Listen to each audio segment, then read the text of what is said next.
नमस्कार बच्चों, फिजिक्स की क्लास में आपका स्वागत है। कक्षा 12 भौतिक विज्ञान चैप्टर नंबर 1 वीडियो नंबर 18। आज आपके सामने 18वीं क्लास है ये, और पहले चैप्टर का आधे से ज़्यादा हिस्सा हम कवर कर चुके हैं। तो पीछे वाले चैप्टर में जो भी पढ़ा बहुत ही महत्वपूर्ण बातें थी, साथ साथ नोट करते जाना बेटा। और लगातार क्लास टाइम टू टाइम आपको मिल रही है, उसी टाइम पर फिक्स जुड़ जाना आप लोग क्लास के अंदर रेगुलर, ठीक है। जितने भी बच्चे ऑनलाइन क्लास से जुड़े हुए हैं वो सारे उस टाइम पर आप लोग क्लास से जुड़ो, ताकि आपको सिलेबस है वो कंटिन्यू मिले और अच्छी तरीके से आपको ये चीज़ें समझ में आ जाए, ठीक है। चलिए हम बात करते हैं अपने नेक्स्ट पॉइंट के ऊपर। और अपना जो लास्ट पॉइंट चल रहा था, लास्ट क्लास के अंदर जो अपना टॉपिक था, उस टॉपिक के अंदर हम लोगों ने जिस पॉइंट के बारे में चर्चा की थी उस पॉइंट का नाम था विद्युत द्विध्रुव, ठीक है। द्विध्रुव क्या होता है हमने पढ़ा कि सर द्विध्रुव के अंदर दो आवेश होंगे, एक आवेश अगर नेगेटिव है तो दूसरा आवेश पॉजिटिव होगा। एक नंबर बात ये, ठीक है। दो समान परिमाण के, ये क्यू है तो दूसरा भी क्यू होगा, लेकिन इनकी नेचर अलग अलग होगी। समान परिमाण और विपरीत प्रकृति के आवेश परस्पर अति निकट दूरी पर स्थित होंगे। यानी मैंने ये बीच की दूरी लिखी थी 2a, बुक्स के अंदर 2l भी आता है लिखा हुआ, वो आप जिससे प्रदर्शित करना चाहो कर सकते हो। लेकिन ये जो 2al जो दूरी है यहाँ पर जो नोट की हुई है वो अति अल्प दूरी है, ये द्विध्रुव था। और यहाँ बीच में एक बिंदु और होता है जो द्विध्रुव का केंद्र कहलाता है, तो ये दूरी a और ये दूरी a बच जाती है। अगर इस केंद्र को O नाम दूं तो ये भी a और ये भी a डिस्टेंस बच जाती है। फिर मैंने ये कहा था कि आवेश, इसमें दो प्रकार के आवेश हैं, दोनों आवेश अपना अपना विद्युत क्षेत्र उत्पन्न करेंगे, जिसे विद्युतीय प्रभाव कह सकते हैं। और ये जो विद्युतीय प्रभाव है, ये प्रभाव कैसा उत्पन्न होगा वो उसको प्रदर्शित करने के लिए एक भौतिक राशि हमने परिभाषित की थी, जिसका नाम हमने दिया था द्विध्रुव आघूर्ण, जिसको P से दर्शाया था। और उसका मान था किसी एक आवेश की वैल्यू और बीच की दूरी का गुणनफल, ठीक है। ये द्विध्रुव आघूर्ण के संबंध में हमने लास्ट क्लास तक ये चीज़ पढ़ ली थी। फिर मैंने ये बात भी बताई थी, उसी से आगे पढ़ेंगे क्योंकि आज हमें इस पर आगे काम करना है। कुछ मेन पॉइंट्स लिखाऊंगा, उसके बाद इसके दो बड़े महत्वपूर्ण प्रश्न आएंगे। देखो, द्विध्रुव आघूर्ण एक सदिश राशि है, इसमें कोई डाउट नहीं है, एक सदिश राशि है। और इसकी जो दिशा होती है वो हमेशा नेगेटिव चार्ज से पॉजिटिव चार्ज की होती है, ठीक है। ये बात आपको याद रखनी है एक बार, ठीक है, क्योंकि विद्युतीय प्रभाव का अध्ययन हम द्विध्रुव आघूर्ण से करते हैं। ये बात मैंने आपको नोट करवाई थी कि द्विध्रुव के अंदर जो विद्युतीय प्रभाव उत्पन्न होता है उसका अध्ययन द्विध्रुव आघूर्ण से किया जाएगा। और द्विध्रुव आघूर्ण की दिशा ऋणावेश से धनावेश की ओर होती है। इसके पीछे एक कारण है, अगर आप समझ पाओ तो आगे एक टॉपिक पढ़ेंगे, उस टॉपिक के अंदर आपको इसका कारण पता चल जाएगा कि इसकी दिशा ऋणावेश से धनावेश की ओर क्यों होती है। क्योंकि ये विद्युतीय प्रभाव को प्रदर्शित कर रहा है, इसलिए इसकी दिशा नेगेटिव चार्ज से पॉजिटिव चार्ज की ओर होती है। और वो क्यों होती है, इसके पीछे क्या कारण है, वो चीज भी हम आगे देखेंगे बेटा, ठीक है। अब जब ये सदिश राशि है तो इसका सदिश रूप यहां बनना निश्चित है। यहां से आप नोट करना शुरू कर देना। देखो, ये सदिश रूप में अगर इसको प्रदर्शित करूँ ना तो इस सूत्र को ऐसे लिखूंगा, P vector is equal Q। Q तो अदिश राशि है, आवेश। फिर 2a वेक्टर, यहां पर ध्यान देने वाली बात है सर, 2a दूरी थी और दूरी कभी सदिश नहीं होती, अदिश होती है। लेकिन यहां आपने इस 2a पर वेक्टर का चिन्ह लगाया है। एक बात तो ये ध्यान रखना कि मैंने 2 पर वेक्टर का चिन्ह नहीं लगाया, 2 कांस्टेंट है, a पर वेक्टर का चिन्ह लगाना है इस a दूरी पर, ठीक है। तो ये सदिश कैसे मान लिया आपने, इस दूरी को सदिश कैसे मान लिया, दोनों के बीच की दूरी को सदिश। तो बता देना चाहूंगा कि ये जो बीच की दूरी है वो अति अल्प दूरी है, ये बात ध्यान रखना। और अति अल्प दूरी का मतलब होता है बहुत ही छोटी दूरी। और जब छोटी दूरी होती है बेटा तो वो एक प्रकार से डिस्प्लेसमेंट यानी विस्थापन का काम करती है। इसलिए मैंने इसको सदिश रूप माना, क्योंकि बहुत छोटी दूरी है और छोटी दूरी को हम दिशा से प्रदर्शित कर सकते हैं। या दूसरे शब्दों में कहूं तो छोटी दूरी का मतलब हो गया एक विस्थापन, वो एक सदिश राशि के रूप में प्रदर्शित किया जा सकता है। इसलिए ये इसका वेक्टर फॉर्म बनेगा। मैं उम्मीद करता हूं कि ये चीज आपको समझ में आ गई होगी। उसके बाद मैं देखता हूं इसका मात्रक। देखो, बहुत ही सिंपल चीज है बेटा। मात्रक की बात करें, क्योंकि द्विध्रुव आघूर्ण की पहचान करेंगे तो किससे करेंगे, क्या P से पहचान करेंगे क्या कि P द्विध्रुव आघूर्ण होता है? तो मैं कहूंगा नहीं, P से पहचान मत करना। किसी भी भौतिक राशि की पहचान उसका मात्रक होती है, क्योंकि P शक्ति को भी P से दर्शाते हैं, संवेग मोमेंटम होता है उसको भी P से दर्शाते हैं। तो क्या सर P ही इसकी असली पहचान है? नहीं, P तो उसके लिए हमने प्रदर्शित करने के लिए एक छोटा सा सिंबल लिया है, बाकी पहचान होती है मात्रक। और इसका मात्रक होगा कूलाम इंटू मीटर। ये बात आपको ध्यान देनी है।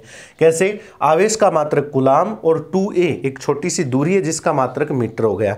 बाकी विमा बहुत ही सिंपल है, बताने की जरूरत नहीं है। कूलाम की विमा क्या होती है? ये हमारा सूत्र नंबर शायद 5वां है।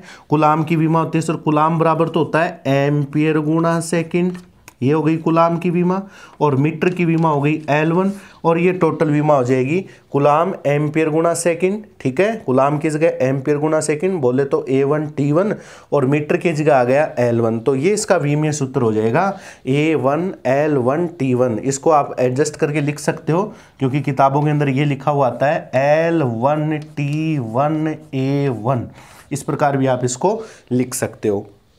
ये हो जाएगा इसका सदिश रूप हो जाएगा, ये इसका मात्रक हो जाएगा, और ये इसकी विमा हो जाएगी। मैं किसकी बात कर रहा हूँ? मैं बात कर रहा हूँ द्विध्रुव आघूर्ण की बात कर रहा हूँ। किसकी बात कर रहा हूँ बेटा? द्विध्रुव आघूर्ण की। और द्विध्रुव आघूर्ण एक ऐसी राशि है जिससे ये जो द्विध्रुव आपने लिया है इसमें दो आवेश हैं, और दो आवेश कैसा प्रभाव उत्पन्न करेंगे उस विद्युतीय प्रभाव का अध्ययन इस भौतिक राशि से किया जाता है। अब देखो द्विध्रुव होता क्या है, इसका अगर हम भौतिक रूप से अगर अर्थ समझे कि सर द्विध्रुव वास्तव में कैसे हम समझ पाएंगे ये द्विध्रुव है, इसको कैसे समझे, तो आपको मैंने एक थ्योरी बताई थी जब ये चैप्टर स्टार्ट किया था कि प्रत्येक तत्व के अंदर परमाणु नाभिक वगैरह होते हैं और नाभिक के चारों ओर इलेक्ट्रॉन चक्कर लगाते हैं। ठीक है, नाभिक जो होता है उसको धनावेश का केंद्र कह सकते हैं। नाभिक जो होता है ना, नाभिक, क्योंकि नाभिक के अंदर ही धनावेश होता है। एक मिनट समझ नाभिक चीज को, ठीक है। वैसे ये चीज़ आपको आराम से समझ में आ जाएगी क्योंकि केमिस्ट्री में भी ये चीज़ आती है। नाभिक जो होता है ना, नाभिक, उसको हम कह सकते हैं धनावेश का केंद्र। क्या कह सकते हैं? धनावेश का केंद्र कह सकते हैं। ठीक है, क्योंकि नाभिक एक छोटा सा हिस्सा है। अब जो इलेक्ट्रॉन उसके चारों ओर चक्कर लगा रहे हैं, ठीक उसी प्रकार जो सारे इलेक्ट्रॉन्स हैं, ठीक है, उन इलेक्ट्रॉनों का भी एक केंद्र होगा। ठीक है, क्योंकि जो इलेक्ट्रॉन है वो उसके चारों ओर चक्कर लगा रहे हैं ऐसे, तो जब किसी के चारों ओर चक्कर लगा रहे हैं तो उनका भी एक केंद्र होगा जिस पर उन इलेक्ट्रॉनों का पूरा आवेश हम केंद्रित मान सकते हैं। उसे कहेंगे मैं ऋणावेश का केंद्र, या इलेक्ट्रॉनों का केंद्र कह देता हूं। ठीक है, ऋणावेश केंद्र कह देता हूं, ऋणावेश का केंद्र कह दो। ठीक है, यानी प्रत्येक पदार्थ में, प्रत्येक तत्व के परमाणु में, अणु में एक धनावेश का केंद्र होता है और एक ऋणावेश का केंद्र होता है। अब देखो, अगर वे पदार्थ या वे अणु जिसमें धनावेश का केंद्र, जैसे सपोज ये है, और ऋणावेश का केंद्र परस्पर संपाती हो, परस्पर संपाती हो, मतलब कहने का अर्थ ये है मेरा, एक ऐसे अणु, ऐसे पदार्थ के अंदर जिसमें आप धनावेश का केंद्र देखोगे और ऋणावेश का केंद्र देखोगे तो आपको ऐसा लगेगा कि सर ये तो बिल्कुल एक दूसरे के ऊपर सेट हुए हैं। मतलब धनावेश, जैसे सपोज ये एक सेंटर मैंने बना दिया, अब इसके ऊपर मैंने एक सेंटर और बना दिया, तो आप मुझे एक बात बताओ, मैंने बोर्ड के ऊपर 2 बार टिक किया है, पहला टिक किया फिर उसी के ऊपर दूसरा टिक किया, अभी तो आपने इसको देखा है लगातार, क्योंकि सर आपने बोर्ड पर यहाँ 2 बार टिक किया है। पहला टिक मैंने पॉजिटिव के लिए किया, दूसरा टिक मैंने नेगेटिव के लिए किया। लेकिन जब कोई भी, अगर आप इस चीज़ को ये भूल जाओ कि हमने ये चीज़ सर को करते हुए देखा, और मैं आपसे ये कह दूं कि इसके ऊपर बताओ कितने बिंदु हैं, तो आप ये कहोगे सर ये तो एक बिंदु है, तो ये गलत बात है। एक की क्या जरूरी है बेटा, इसके ऊपर 2 बिंदु भी हो सकते हैं, 3 भी हो सकते हैं, 4 भी हो सकते हैं, 5 भी हो सकते हैं। यानी मैंने एक पॉइंट बना दिया, अब इस पॉइंट के ऊपर कई बिंदु अनंत बिंदु हो सकते हैं। एक पॉइंट बनाया, 2 हो गए, 3 हो गए, 4 हो गए, 5 हो गए, तो आप क्या इन बिंदुओं को अलग अलग पहचान कर सकते हो? तो आप कहोगे सर नहीं कर सकते। तो ये कहलाता है संपाती होना, मतलब जिनका केंद्र एक ही हो, पता न चले कि कौन सा धनावेश का केंद्र है, कौन सा ऋणावेश का केंद्र है। ऐसा तभी होता है जब धनावेश के केंद्र के ऊपर ही ऋणावेश का केंद्र होता है। इस कंडीशन में इन दोनों धनावेश और ऋणावेश के बीच की दूरी आपको पता नहीं चलेगी। यानी इस सिचुएशन में इन दोनों के बीच की दूरी नगण्य होने के कारण ऐसे अणुओं को अध्रुवीय अणु कहा जाता है। ऐसे अणु को क्या कहा जाता है? अध्रुवीय अणु। यानी जिस अणु के अंदर धनावेश के अंदर और ऋणावेश के अंदर परस्पर संपाती हो, तो ऐसे अणुओं को अध्रुवीय अणु कहा जाता है। फिर कुछ अणु ऐसे होते हैं जिनमें धनावेश का केंद्र और जो ऋणावेश का केंद्र है वो परस्पर कुछ दूरी पर होते हैं। ध्यान देना, मतलब ये जो दोनों केंद्र हैं ये परस्पर संपाती नहीं होते, संपाती नहीं होते।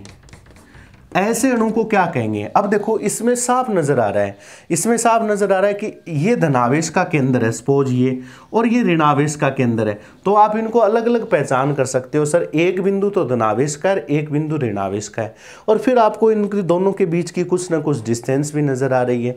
यानी जब धनावेश का केंद्र और ऋणावेश के केंद्र परस्पर संपाती नहीं होते, ऐसे अणुओं को ध्रुवीय अणु कहा जाता है। ऐसे अणु को क्या कहा जाता है? ध्रुवीय अणु। और ये जो ध्रुवीय अणु होते हैं वही एक प्रकार से द्विध्रुव की तरह कार्य करते हैं, यानी यही एक प्रकार से किसका काम करता है? द्विध्रुव का। तो जो ध्रुवीय अणु होते हैं वो ही द्विध्रुव होते हैं। समझ गए बात मेरी? इसके अलावा मैं जैसे पहले इसका एग्जाम्पल बता देता हूं। जैसे ऐसे इस एग्जाम्पल में आप उदाहरण पढ़ सकते हो HCl का, ठीक है, NaCl का। ये जितने भी मैं उदाहरण बता रहा हूं ये सारे जो कौन से अणु हैं ये ध्रुवीय अणु के अंदर आते हैं। और भी ऐसे बहुत सारे उदाहरण हैं, ये सारे कौन से अणु हैं? ध्रुवीय अणु हैं, ठीक है। लेकिन एक बात ध्यान रखना, वो बात स्पेशल है ये। क्या सर? ये तो चलो ध्रुवीय अणु हो गए। अब क्या होता है, कई बार कुछ अणु ऐसे भी होते हैं जिनके धनावेश के केंद्र और ऋणावेश के केंद्र परस्पर संपाती होते हैं, मतलब वो एक प्रकार से अध्रुवीय होते हैं। परंतु जब उनको किसी विद्युत क्षेत्र में रखा जाता है, ध्यान देना ये बात भी आगे आएगी कि बहुत सारे ऐसे अणु हैं, जैसे अध्रुवीय अणु ले लो आप लोग, ठीक है, जिनके धनावेश के केंद्र और ऋणावेश के केंद्र परस्पर संपाती है। लेकिन जब उनको विद्युत क्षेत्र में रखा जाएगा, अब बेटा ये बात मैंने शायद कल या परसों की क्लास में मैं लगातार इस बात के लिए आपको चर्चा में ले रहा था कि जब भी कोई चार्ज इलेक्ट्रिक फील्ड के अंदर आएगा तो उस पर फोर्स क्रिएट होगा। ये बात आप सब जानते हो कि किसी आवेश जब वो विद्युत क्षेत्र में है तो उस पर बल का अनुभव होगा 100%। और वो बल कैसे लगेगा कि धनावेश विद्युत क्षेत्र की दिशा में और ऋणावेश पर बल विद्युत क्षेत्र के विपरीत दिशा में लगता है। ये बात मैंने आपको बार बार बताई है और बार बार बोलूंगा और दोबारा भी बताऊंगा कि धनावेश पर विद्युत बल विद्युत क्षेत्र की दिशा में और ऋणावेश पर विद्युत बल विद्युत क्षेत्र की विपरीत दिशा में लगता है। तो जब ध्रुवीय अणु पर तो ऐसी कंडीशन करने की जरूरत नहीं है, परंतु कुछ अणु जैसे अध्रुवीय अणु है, इनको बाह्य विद्युत क्षेत्र में रखा जाता है, ठीक है। मैं सारे अध्रुवीय अणु की बात नहीं करता, कुछ ऐसे होते हैं जिनको जैसे ही विद्युत क्षेत्र में रखेंगे, विद्युत क्षेत्र में रखते ही देखो इस पे धनावेश भी है और ऋणावेश भी है। विद्युत क्षेत्र में रखते ही इसका जो धनावेश है वो विद्युत क्षेत्र की दिशा में चला जाता है और ऋणावेश जो है वो विद्युत क्षेत्र के अपोजिट आ जाता है। मीन्स पहले तो सपोज ये कंडीशन थी इसकी, परंतु जैसे ही इन पदार्थों को विद्युत क्षेत्र के अंदर रख दिया जाए, ये मान लो एक विद्युत क्षेत्र है, एक समान विद्युत क्षेत्र, कल बताई थी मैंने बात। जैसे ही इन पदार्थों को इसके भीतर रखोगे तो ये धनावेश विद्युत क्षेत्र की दिशा में चला जाएगा, थोड़ा सा इधर खिसक जाएगा। ऐसा नहीं है कि इसके साथ ही चला जाएगा यहाँ से निकल कर, मतलब थोड़ा सा विस्थापित हो जाएगा। और ये ऋणावेश जो है ये विद्युत क्षेत्र के विपरीत दिशा में विस्थापित हो जाएगा, मतलब धनावेश तो विद्युत क्षेत्र की दिशा में थोड़ा सा इधर खिसक जाएगा और ऋणावेश इसके विपरीत दिशा में विस्थापित होती ये एक प्रकार से क्या बन गया, ये एक प्रकार से ध्रुवीय अणु की तरह काम करने लग जाता है। इस प्रकार का जो द्विध्रुव होता है उसे कहते हैं प्रेरित द्विध्रुव। क्या कहते हो?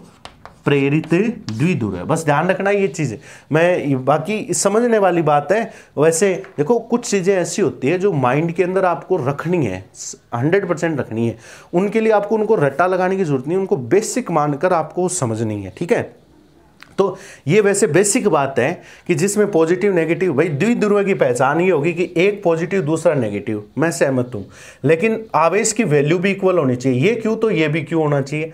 नंबर 2 बात, बीच की दूरी अल्प होनी चाहिए, कुछ ना कुछ बीच की दूरी होनी चाहिए। अब अध्रुवीय में कोई ऐसी दूरी है नहीं, पॉजिटिव है तो नेगेटिव भी है, लेकिन बीच की दूरी नहीं है क्योंकि एक दूसरे के संपाती हैं, इसलिए इनको अध्रुवीय अणु कहा। ध्रुवीय अणु में बीच की दूरी भी है इसलिए इनको ध्रुवीय अणु नाम दिया।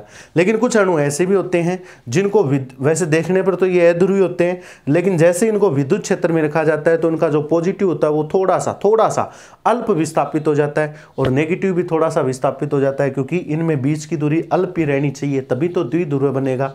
अल्प दूरी रहेगी तभी ये द्विध्रुव की तरह काम करता है। ऐसे जो द्विध्रुव बनता होता है उसको प्रेरित द्विध्रुव कहेंगे। क्या कहेंगे? प्रेरित द्विध्रुव। प्रेरित का मतलब ये इससे प्रेरित हुआ है, इस विद्युत क्षेत्र के कारण या इस विद्युत क्षेत्र से प्रेरित होकर इसने अपना प्रभाव दिखाया है। ठीक है, चलिए ये कुछ मेन बातें हैं, हालांकि एक दो बातें और है, तो पहले आप ये इतना नोट कर लीजिए। ठीक है, एक काम कीजिए, आप इनको तो थोड़ा सा वैसे याद कर लीजिए और बुक के अंदर पढ़ना बेटा। किताब के अंदर जब आप इनको पढ़ोगे ना तो आपको मतलब बहुत सारी बातें ऐसे देखने को मिलेगी, तो किताब से ये सारी चीज़ें आपको अच्छी तरीके से पढ़नी है, और किताब से पढ़ने के साथ साथ यहाँ से नोट्स बनाओगे तो बहुत ईजी हो जाएगा। ऐसा मत सोचना कि सर किताब से कुछ, किताब की थोड़ी लैंग्वेज आपको लग सकती है, लेकिन जब पढ़ोगे तो इसमें इंटरेस्ट आएगा। उसको अंडरलाइन कर लेना, जहाँ पर कुछ समझ में नहीं आता वो अंडरलाइन कर लो, और फिर वीडियो देखो, क्लासें देखो, उसके बाद आपके सारी चीज़ें क्लियर हो जाएंगी। चलिए पहले आप इसका स्क्रीनशॉट लीजिए, उसके बाद मैं नेक्स्ट पॉइंट पर इसी के एक दो बातें और बताऊंगा, वो करवा रहा हूँ। अब देखो एक दो बात और देखो इसके अंदर, इसी पॉइंट के अंदर द्विध्रुव के बारे में कंप्लीट सारी बातें होंगी, एक दो बातें और बता देता हूँ। एक बात तो आपको ये ध्यान रखनी है, दिशा वाली बात मैंने बताई दी आप लोगों को, प्रेद्विध्रुव, ध्रुवीय अणु, अध्रुवीय अणु, ये सारी बातें मैंने आपको क्लियर करवा दी है। ठीक है, एक चीज ये ध्यान देना आप लोग, आपको कई बार पूछता है कि सर आदर्श द्विध्रुव क्या होता है, आदर्श द्विध्रुव की शर्त बताइए, ऐसा प्रश्न आता है, बहुत बार आता है। तो आदर्श द्विध्रुव वो होता है जिसमें आवेश का परिमाण, यानी आवेश जो है उसका परिमाण अधिकतम हो, तथा जो बीच की दूरी है 2a वो अति अल्प हो। ऐसी कंडीशन अगर हो तो उस द्विध्रुव को आदर्श द्विध्रुव कहा जाएगा। याद रखना ये चीज, अगर आवेश का परिमाण यानी आवेश की वैल्यू ज्यादा होनी चाहिए और बीच की दूरी अल्प होना, उसको आदर्श द्विध्रुव कहेंगे। ठीक है, फिर मैं आपको एक बात बताता हूं, जैसे सपोज ये हमने द्विध्रुव लिया Q प्लस Q, ठीक है, ये बीच का केंद्र लिया था मैंने O। ठीक है बेटा, अब ये जो एक रेखा बनी है जो इन दोनों आवेशों को मिला रही है, ये रेखा, ये दोनों आवेशों को या दोनों आवेशों से गुजरने वाली या दोनों आवेशों को मिलाने वाली, जिस पर दोनों आवेश भी स्थित हो, केंद्र भी स्थित हो, ऐसी रेखा को मैं कहूंगा द्विध्रुव की अक्षीय रेखा। ध्यान रखना, उसे क्या कहा जाएगा? द्विध्रुव की अक्षीय रेखा या अक्ष कह सकते हो। ठीक है, अक्षीय रेखा या अक्ष भी कह सकते हो, अक्ष रेखा या अक्षीय रेखा भी कहा जाता है। ये जो रेखा होती है ना जिसमें दोनों आवेश बिल्कुल आपस में एक दूसरे सहरेखी हो या एक ही रेखा पर स्थित हो, उस रेखा को अक्षीय रेखा कहेंगे। फिर एक रेखा ऐसी होती है जो अक्षीय रेखा के लंबवत होती है, ये बस याद रखना आपको, अक्षीय रेखा के लंबवत होती है और केंद्र से गुजरती है, उस रेखा को कहा जाता है निरक्षीय रेखा। निरक्षीय रेखा या इसका एक नाम और भी है, इसे उदासीन रेखा भी कहते हैं। ठीक है, निरक्षीय रेखा या उदासीन रेखा भी इसको आप कह सकते हो। समझ गए बात मेरी? एक किताब के अंदर मैंने पढ़ा था, उसमें एक नाम और भी दिया हुआ था, लेकिन चलो अपने इतना ही है।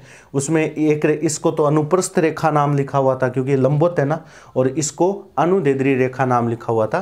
तो ध्यान रखना, अक्षीय रेखा कौन सी होती है? दोनों आवेशों को मिलाने वाली ये जो रेखा होती है उसको अक्षीय रेखा कहेंगे, और दोनों अक्षीय रेखा के लंबवत केंद्र से गुजरने वाली जो रेखा होगी उससे क्या कहा जाएगा? निरक्षीय रेखा कहा जाएगा। अब देखो प्रश्न ये आता है कि अपने जो बड़े प्रश्न है, बहुत ही महत्वपूर्ण प्रश्न है, आपको ये प्रश्न पूछता है कि द्विध्रुव की अक्षीय रेखा पर विद्युत क्षेत्र कितना उत्पन्न होगा, वो निकालो। ये प्रश्न, क्योंकि बेटा ये तो कन्फर्म है कि कितने चार्ज हैं? 2 चार्ज हैं, और दोनों चार्ज अपना अपना विद्युत क्षेत्र उत्पन्न करेंगे, तो अक्षीय रेखा पर कितना विद्युत क्षेत्र उत्पन्न होगा वो आपको बताना है। निरक्षीय रेखा पर कितना विद्युत क्षेत्र उत्पन्न होगा वो आपको बताना है। ये 2 टॉपिक आपके सिलेबस में, तो ये 2 बातें नोट करके फिर अगली हेडिंग डालना, जो एक बड़ा प्रश्न है, याद रखना, वो हम करेंगे। नोट कर ली होगी ये बातें, स्क्रीनशॉट ले लो छोटा सा इसका, 2 बातें हैं, बस आराम से पता चल जाएगी। अब अपनी अगली हेडिंग डालो, विद्युत द्विध्रुव की अक्षीय रेखा पर, बहुत ही महत्वपूर्ण प्रश्न है अभी ये, द्विध्रुव की अक्षीय रेखा पर विद्युत क्षेत्र की तीव्रता, विद्युत द्विध्रुव की अक्षीय रेखा पर, किस पर? अक्षीय रेखा पर क्या निकालना है मेरे को?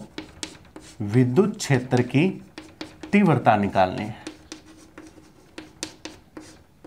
एक बार थोड़ा सा समझना, थोड़ा डेरिवेशन बड़ा है, लेकिन एक बार समझ जाओगे तो आराम से समझ में आ जाएगा। ठीक है, उसके बाद में इसको आगे पढ़ लेंगे। चलो मान लेते हैं, एक दो बार पढ़ते ही आराम से याद हो जाएगा। एक आवेश माइनस क्यू है तो दूसरा आवेश क्या है, प्लस क्यू।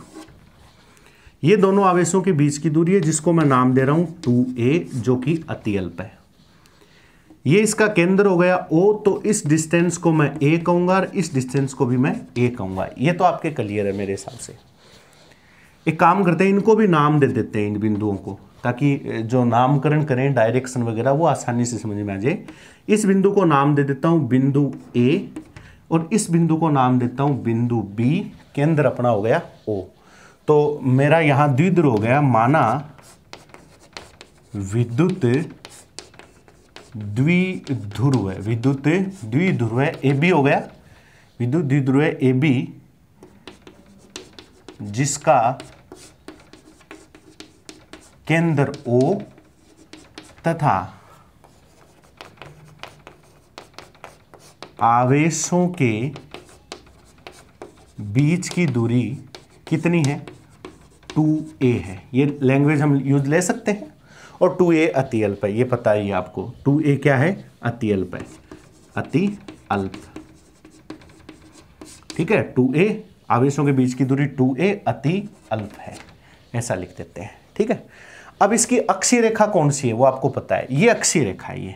चलो मैं इसको इधर तो मैंने ये नोट कर दिया, तो इसको अक्षीय रेखा का यहां से दर्जा दे देता हूं। ये अक्षीय रेखा हो गई। कौन सी रेखा हो गई, ये अक्षीय रेखा। ठीक है, ये अक्षीय रेखा है, ये अक्षीय रेखा है। तो इधर तो मैंने नोट कर दिया, इसलिए इधर नहीं दर्शा रहा, उधर दर्शा देता हूं। मेरे को क्या करना है, अक्षीय रेखा पर एक बिंदु ले लेता हूं, क्योंकि बिंदु पर आसानी से अपने को पता होना चाहिए ना अक्षीय रेखा पर कहाँ निकालना है। अब अक्षीय रेखा तो बहुत बड़ी है, आगे तक जा रही है, कितनी बड़ी है, कहाँ निकालना है, तो उसके लिए एक बिंदु ले लिया। सपोज एक बिंदु है, इस बिंदु का नाम P दे दिया मैंने। ठीक है, और सारी दूरी केंद्र से मापेंगे तो बिंदु P की केंद्र से दूरी कितनी है, स्मॉल r लिख देता हूं। ध्यान देना, बिंदु P की केंद्र से दूरी कितनी है, स्मॉल r है। ठीक है, इस बिंदु P पर मुझे विद्युत क्षेत्र की तीव्रता निकालनी है। अक्षीय रेखा पर ये बिंदु है, तो इस बिंदु पर विद्युत क्षेत्र निकाल लूंगा। तो देखो ये बिंदु अक्षीय रेखा पर है, तो आ जाएगा ना अक्षीय रेखा पर विद्युत क्षेत्र की तीव्रता। अब ये बिंदु कहीं पर भी ले सकते हो, बिंदु आगे पीछे खिसकाओगे तो ये दूरी r बदल जाएगी। तो निश्चित समझ चुके होंगे आप लोग कि जो विद्युत क्षेत्र की तीव्रता का सूत्र आएगा उसका r के साथ कोई ना कोई रिलेशन होगा। ठीक है, चलिए अब एक बात मैं यहां लिख देता हूं, माना केंद्र O से स्मॉल r दूरी पर, केंद्र O से स्मॉल r दूरी, O से अक्षीय रेखा पर, ऐसा लिखो, O से अक्षीय रेखा पर स्मॉल r दूरी पर स्थित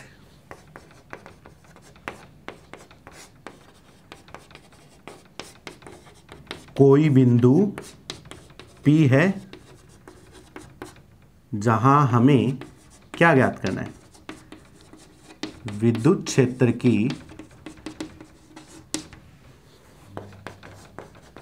तीव्रता का सूत्र ज्ञात करना है। ऐसे आपको लैंग्वेज बनानी है बड़े पॉइंट्स की।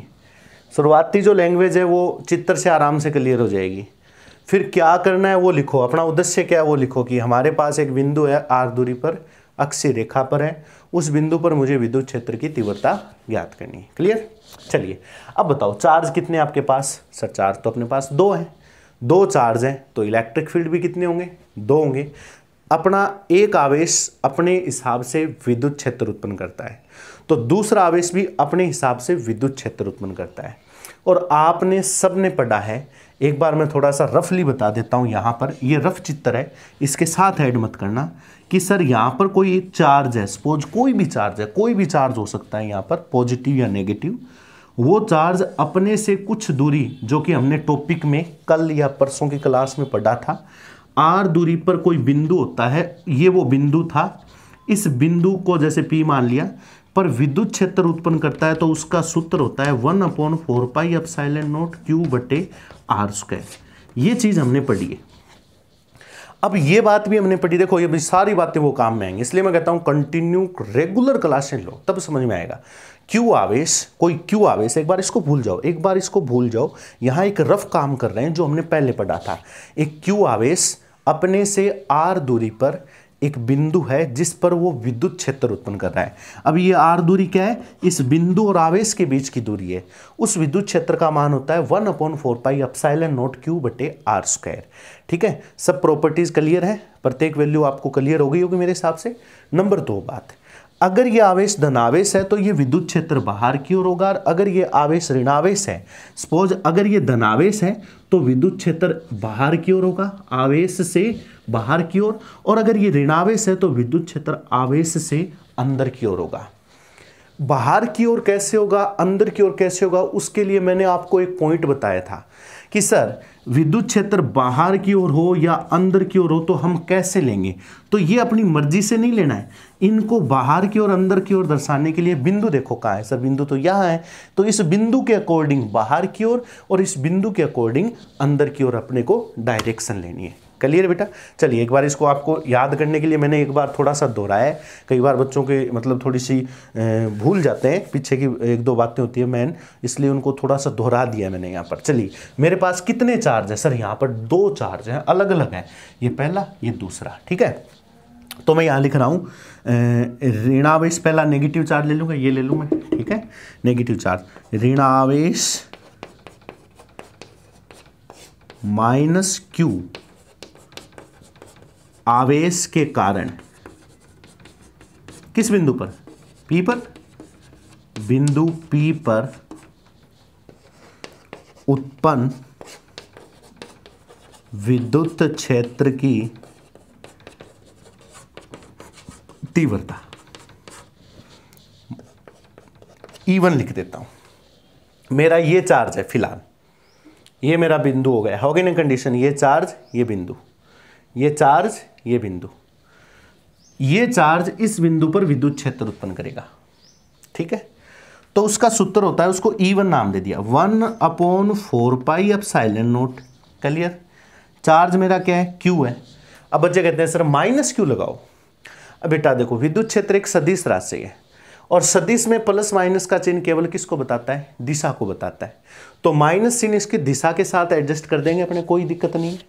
इसलिए सदिशों में प्लस माइनस लगाने की जरूरत नहीं है, इसलिए मैंने इसके Q की जगह Q रख दिया। फिर नीचे आता है R स्क्वायर। अब देखो नीचे ये R स्क्वायर आता है, R क्या है, आवेश की बिंदु P से दूरी। फिलहाल दिस डायग्राम, ये मेरा चार्ज है, ये रहा, ये मेरा चार्ज, ये मेरा बिंदु, तो आवेश की बिंदु P से दूरी, ये दूरी बताओ कितनी है, ये दूरी तो सर AP दूरी हो गई। बात समझ में आ रही है, देखो डायग्राम में चेक करो, आवेश से बिंदु P की दूरी, ये तो दूरी लेनी होती है मेरे को, आवेश से बिंदु P की दूरी, वही तो R होती है। फिलहाल आप इस R को मत देखो, ये तो हमारे मैंने क्या कहा था, ये डायग्राम अलग है, ये तो कल परसों वाली कंडीशन है, और ये अपना मेन बेसिक डायग्राम है। तो R, इस चित्र में R क्या बताता है, इस R का मतलब है आवेश से बिंदु P की दूरी। तो मेरे को आवेश से बिंदु P की दूरी लेनी है, और आवेश से बिंदु P की दूरी क्या हो जाएगी, AP हो जाएगी। तो यहां नीचे आएगा AP का स्क्वायर। बात समझ में आ गई, AP का स्क्वायर। अब ये विद्युत क्षेत्र है, तो सर इसकी दिशा भी बताओ, क्योंकि आपने माइनस आवेश के कारण ये विद्युत क्षेत्र था, तो आपने कह दिया कि माइनस दिशा को बताता है, तो इसकी दिशा होगी क्या, पहले उसकी दिशा तो बताओ। चलो भी, ये मेरा आवेश, ये मेरा बिंदु P कितनी दूरी पर है, पहले इस दूरी की चर्चा कर लेते हैं। ये दूरी हो गई AP दूरी। ठीक है, अब बताओ इस विद्युत क्षेत्र की दिशा क्या होगी। अब इस विद्युत क्षेत्र की दिशा निकालने के लिए मैंने आपको एक बात बताई थी, ये कौन सा आवेश है सर, ये ऋणावेश है, ये मेरा बिंदु P है। एक बार इसको भूल जाओ बीच में, ये Q एक बार ये भूल जाओ इसको, ये ऋणावेश है, ये बिंदु P है, विद्युत क्षेत्र इतना उत्पन्न होगा अकॉर्डिंग दिस फॉर्मूले। बेटा इस फॉर्मूले के अनुसार मैंने ये फॉर्मूला एडजस्ट कर दिया। ठीक है, अब देखो ये ऋणावेश के कारण बिंदु P पर उत्पन्न विद्युत क्षेत्र तो मैंने निकाले, लेकिन उसकी दिशा, ऋणावेश के कारण विद्युत क्षेत्र की दिशा आवेश की ओर होती है। ये मेरा आवेश है, तो इस आवेश की ओर ऐसे, दैट इज E1 वेक्टर। ये बिंदु P, ये मेरा चार्ज नेगेटिव है, तो विद्युत क्षेत्र आवेश की ओर होगा, कितना, E1। तो इस विद्युत क्षेत्र की दिशा हो जाएगी P से A दिशा में। ये लो, अब ये ऋणावेश का माइनस लगाने की जरूरत नहीं है, क्यों, क्योंकि माइनस सदिश राशियों में दिशा बताता है और वो दिशा मैंने यहां लिख दी। बताओ ये चीज समझ में आई क्या? अब इस पूरे सूत्र को कंप्लीट लिखो। E1 is equal 1/4 pi epsilon not Q बटे AP का मान बताओ, आवेश से बिंदु P की दूरी। सर ये दूरी R है, ये दूरी A है, तो R प्लस A लिख दूं, R प्लस A का स्क्वायर, और ये विद्युत क्षेत्र की तीव्रता का सूत्र आ जाएगा। ब्रैकेट में दिशा लिख दो PA दिशा में, और इसको दे दो इक्वेशन नंबर फर्स्ट। बताओ पहले आवेश के कारण अक्षीय रेखा पर बिंदु P पर उत्पन्न विद्युत क्षेत्र की तीव्रता समझ में आई। पहला आवेश हमने ऋणावेश ले रखा है, तो ऋणावेश के कारण कितना उत्पन्न हुआ उसकी डायरेक्शन भी मैंने आवेश को मद्देनजर रखते हुए दिशा बना दी। ठीक है, अब देखो आगे बढ़ते हैं। तो बोर्ड पर जगह नहीं है, इसलिए आप एक काम करो, मैं तो अलग हट जाता हूं, स्क्रीनशॉट लीजिए पहले इसका। अब बात करते हैं, हो गया इतना। अब मैं इस थ्योरी को तो यहां से हटा देता हूं, क्योंकि ये तो मेरे को जरूरत पड़ेगी एक बार। ठीक है, इसको हटा देता हूं एक बार यहां से। अब मेरे पास कौन सा चार्ज है? सर दूसरा चार्ज आपके पास है इसी प्रकार, धन आवेश प्लस Q के कारण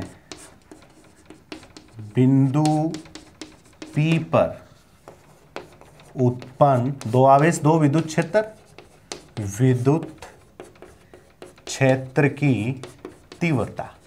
अब देखो धनावेश भी क्या उत्पन्न करेगा? विद्युत क्षेत्र, उसको क्या नाम दे दूं?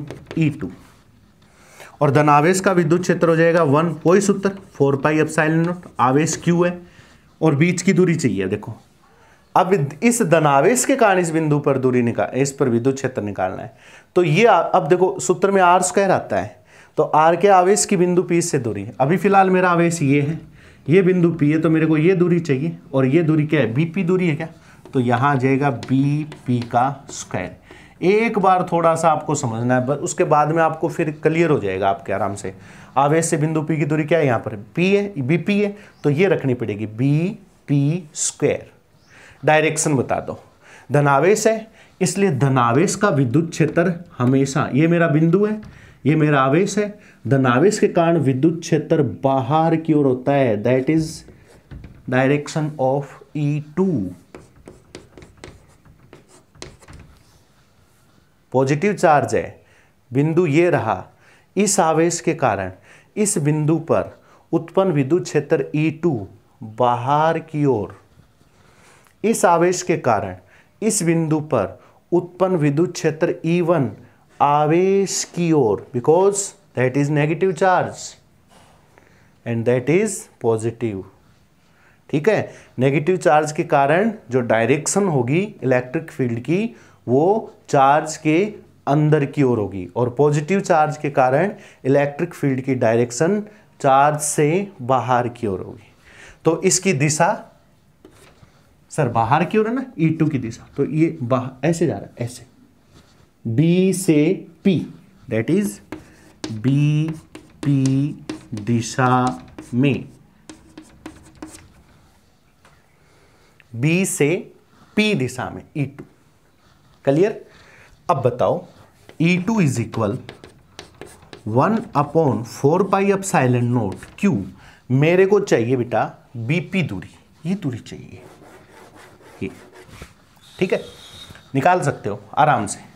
ये डिस्टेंस सर R है, ये डिस्टेंस A है, देखो ये टुकड़ा A रहा। अगर इस R में से A निकाल दूं तो ये बच जाएगा, मतलब BP दूरी आएगी R माइनस A का स्क्वायर। चेक करो डायग्राम के अनुसार, ये दूरी R, ये दूरी A, तो ये कितनी बची? R माइनस A, और डायरेक्शन B से P दिशा में। तो सदिश रूप बनाने के लिए मैंने जो दिशा है वो यहां साथ साथ ब्रैकेट में लिखता आ रहा हूं। ये आ गई समीकरण नंबर 2। बताओ दोनों चार्ज अपना अपना विद्युत क्षेत्र क्रिएट कर रहे हैं, बिंदु P पर अक्षीय रेखा पर स्थित है। पहले का विद्युत क्षेत्र ये हो गया, डायरेक्शन ये हो गई, दूसरे चार्ज का विद्युत क्षेत्र ये हो गया और डायरेक्शन ये हो गई। ठीक है, अब देखो आप हमें निकालना है बिंदु P पर। सर बिंदु P पर तो दो विद्युत क्षेत्र है, बिंदु P पर कितने विद्युत क्षेत्र हैं? दो है। कन्फर्म है? हाँ भाई कन्फर्म है।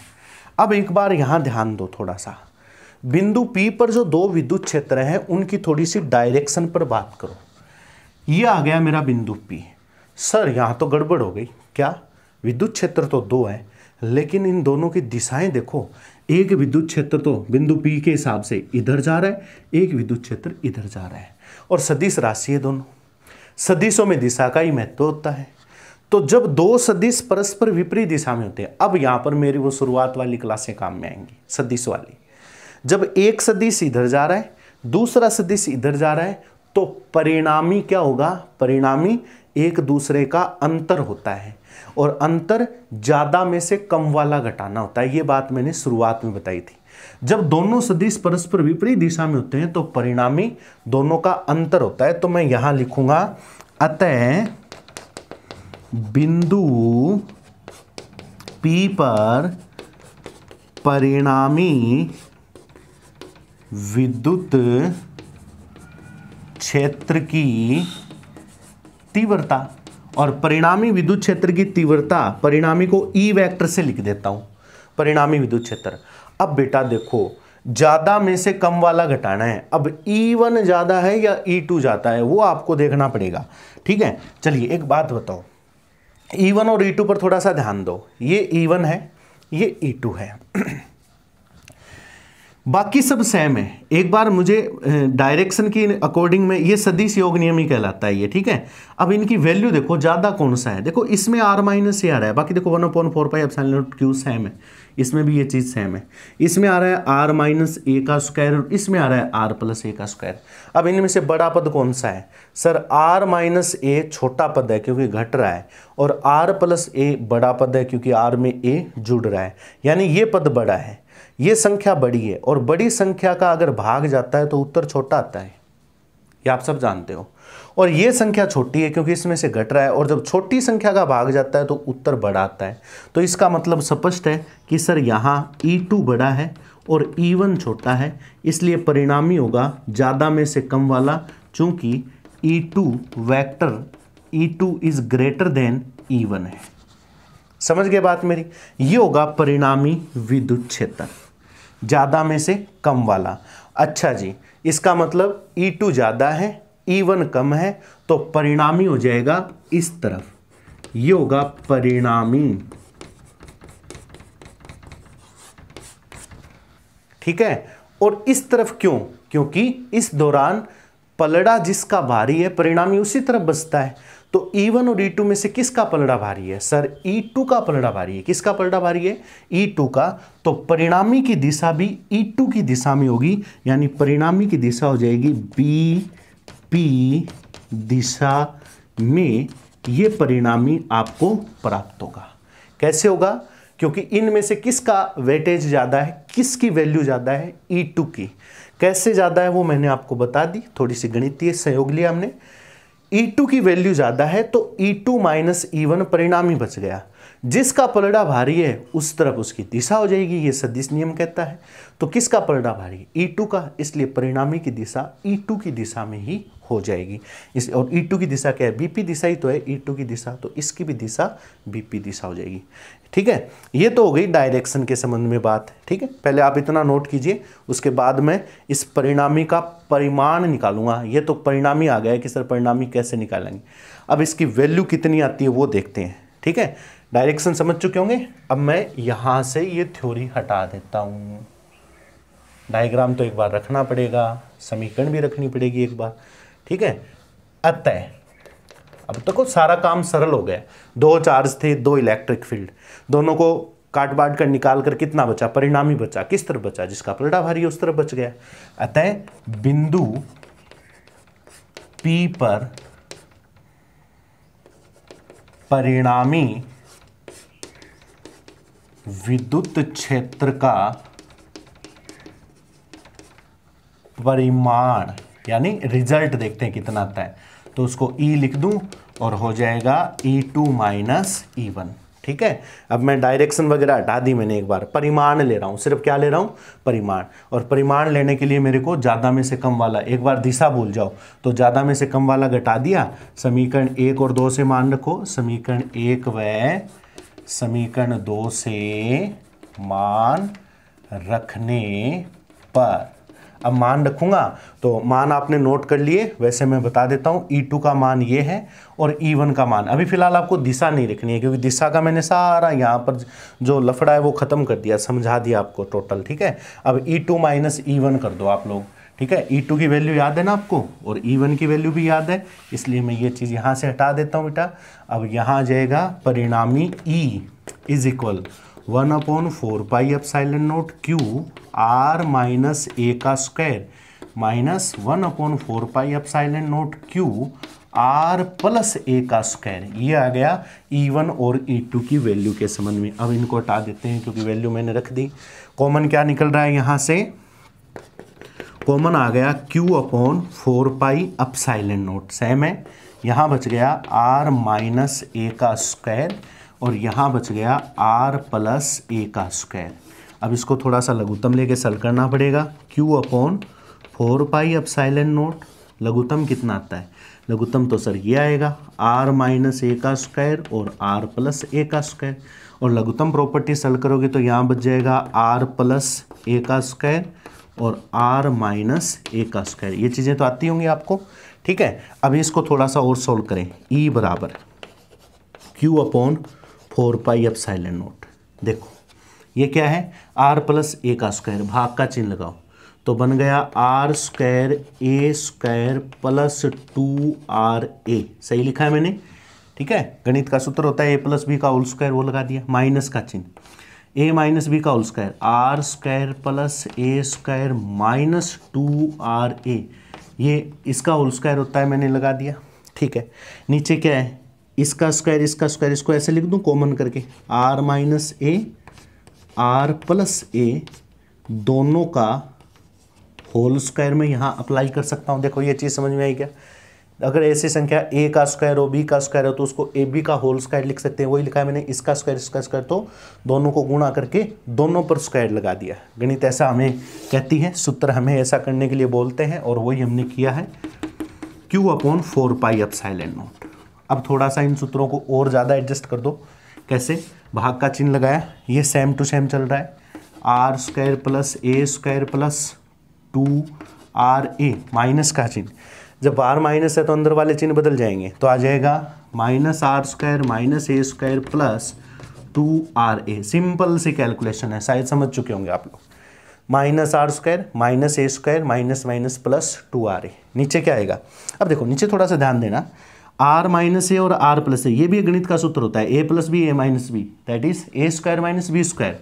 तो ये सूत्र बन गया क्या, A square minus B square इसका, और होल स्क्वायर, ये लो जी होल स्क्वायर। समझ में आ गई होगी ये बात, दिखाई भी दे रहा होगा आपको शायद। अब देखो यहाँ से ये कैंसिल आउट हो जाएंगे, टर्म्स होंगे कैंसिल, तो ये बच गया ऊपर Q/4 pi epsilon not, 2RA और 2RA बन जाएगा 4RA और नीचे आ जाएगा R square minus A square का होल स्क्वायर। ये सूत्र आ गया परिणामी का। अब इस सूत्र को थोड़ा सा हमें एडजस्ट करना पड़ेगा। कैसे एडजस्ट करेंगे कि ऊपर देखो, थोड़ा सा ध्यान दो, अगर आपको थोड़ा सा यहाँ पर दिमाग लगाओ कि आवेश भी है, दूरी भी है, 2A वगैरह सब है। अगर ऊपर वाले मैटर को सोल्व करके मैं कहीं ना कहीं इसको सरल करके एक रूप बनाऊंगा, पहले वो मैं बता देता हूँ। पहले एक काम कीजिए, पहले आप इसको स्क्रीनशॉट लीजिए, ठीक है, ताकि मैं यहाँ से ये हटा दूँ और फिर आपको ये आसानी से समझ में आ जाए। ये नीचे वाली टर्म्स आपको दिखाई दे रही होगी आराम से, ठीक है, दिखाई दे रही है। अब इसका स्क्रीनशॉट हो गया बेटा। अब देखो ध्यान देना, थोड़ा सा परिणामी का परिमाण ले रहा हूँ मैं, कितना आ रहा है। चलिए अब देखो यहाँ एक काम करता हूँ, E बराबर 1/4 पाई एप्सिलॉन नॉट पड़ा है, Q को इस ब्रैकेट के अंदर ले गया, ठीक है, 2A इसके साथ लिख दिया और 2r यहां लिख दिया। बताओ कोई दिक्कत है क्या? 4 के 2 टुकड़े कर लिए, 2 × 2, 1 2 तो इस a के साथ लगा दिया और 1 इस r के साथ लगा दिया। लिख सकता हूं ऐसा? देखो चेक करो, वही चीज आ रही है वापिस। सर ऐसा क्यों किया भाई? मेरा थोड़ा सा लालच है इसमें, इसलिए किया। और नीचे क्या चल रहा है? r² - a² का होल स्क्वायर। मैंने इसलिए किया कि आपको सबको पता है कि sir q × 2a, q × 2a ये पद द्विध्रुव आघूर्ण होता है। अभी अभी जब क्लास हमने स्टार्ट की थी तो आते आते चर्चा भी की थी हमने क्लास के अंदर, इसलिए मैंने ये द्विध्रुव आघूर्ण बनाने के लिए इसको P लिखा। नंबर 2 बात, यहां r² की तुलना में a² नगण्य है, ठीक है, या अति अल्प कह दो। a² अति अल्प है, अतः इसे नगण्य मानने पर, यहां ध्यान देना थोड़ा सा, नीचे देखो क्या रहे r और उसका स्क्वायर, यहां क्या है a और उसका स्क्वायर, घट रहा है, ठीक है, घटे या जुड़े। a ये दूरी है, देखो ये दूरी a डायग्राम में दिख रहा है। आपने कहा था कि सर 2a, दोनों आवेशों के बीच की दूरी 2a अति अल्प होती है। जब 2a अति अल्प है तो a तो उसकी आधी हो गई, यानी a तो और छोटी संख्या हो गई। और फिर a का स्क्वायर भी हो रहा है। बेटा सब जानते हैं कि छोटी संख्या का जब स्क्वायर किया जाता है, अति अल्प संख्या का जब भी स्क्वायर किया जाता है तो उत्तर और छोटा हो जाता है और डाउन चला जाता है रिजल्ट। इसका मतलब यहां पर तो ये a² बहुत कम हो गया, यानी r² की तुलना में a² तो बहुत छोटा हो गया, इसलिए इस a² को नगण्य मानूंगा। किसकी तुलना में? r² की तुलना में, ठीक है। तो इसलिए रिजल्ट आ जाएगा 1/4πε0 चल रहा है, q × 2a की जगह p रख दो, 2r यहां पड़ा हुआ है, यहां हो गया r², a² को मैंने नगण्य मतलब जिसको गिना न जाए इसलिए मैंने लगभग 0 ले ली, इसका होल स्क्वायर पड़ा है। देन E = आ जाएगा 1/4πε0, देखो p × 2r/r⁴, एक पावर कैंसिल हो जाएगी, तो ये आ जाएगा अक्षीय रेखा पर। किस रेखा पर? अक्षीय रेखा पर विद्युत क्षेत्र की तीव्रता का सूत्र 2p/r³ या E अक्षीय बराबर 2kp/r³, k = 1/4πε0।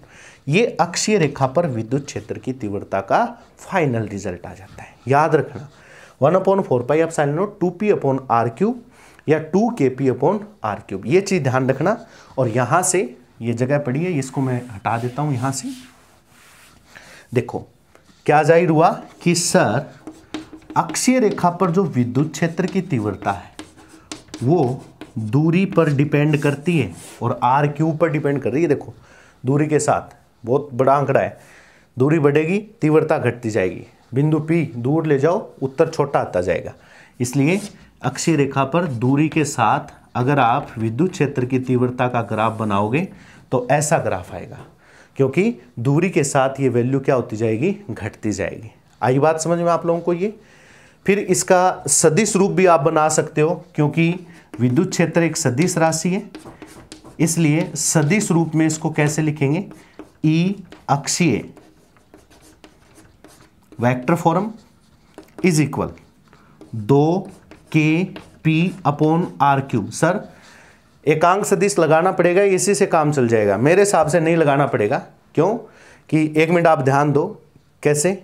ये कांस्टेंट है, द्विध्रुव आघूर्ण एक सदिश राशि है और सदिश राशि है, इसलिए इसके ऊपर आप वेक्टर का चिन्ह लगा दो।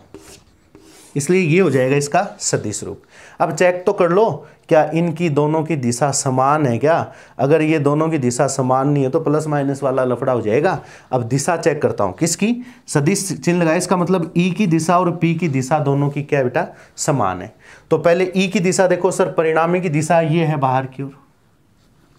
ये ध्यान रखना ये बिंदु पी और ये पी मैच हो गया, ठीक है। ये तो बिंदु पी है, ये द्विध्रुव आघूर्ण है, समझ गए ना बात मेरी। अच्छा, द्विध्रुव आघूर्ण की दिशा होती है ऋण आवेश से धनावेश की ओर। ये मेरा ऋण आवेश है, ये मेरा धनावेश है, तो द्विध्रुव आघूर्ण की दिशा ऋण आवेश से धनावेश की ओर हो जाएगी। यानी द्विध्रुव आघूर्ण की भी यही दिशा है, द्विध्रुव आघूर्ण, ठीक है। और ये परिणामी की दिशा है, दोनों समान है, इसलिए ये सदिश रूप बन जाए, ठीक है। चलिए इसको नोट कर लेना। और आज की क्लास में इतना ही पढ़ेंगे अपने अच्छी तरीके से। मैं उम्मीद करता हूँ कि ये चीज़ समझ में आ गई होगी। दिशा वगैरह दोनों की दिशा समान है, इसलिए मैंने परिणामी की दिशा इधर थी और द्विध्रुव आघूर्ण की दिशा माइनस से धनावेश की ओर होती है ना, माइनस से प्लस की ओर होती है, तो माइनस से प्लस दोनों सेम है, इसलिए ये दिशा भी ये पॉजिटिव, ये बिल्कुल सही लिखा है हमने। और इसी वजह से इसकी दिशा ये जो है नेगेटिव से पॉजिटिव की ओर होती है, वो मैं अगले वीडियो में चर्चा करूंगा। तो आज की वीडियो में इतना बेटा अच्छी तरीके से नोट कर लेना। अक्षीय रेखा पर विद्युत क्षेत्र की तीव्रता का सूत्र आपको समझ में आ गया होगा, उम्मीद करता हूँ। नेक्स्ट क्लास में फिर मिलेंगे, तब तक के लिए धन्यवाद।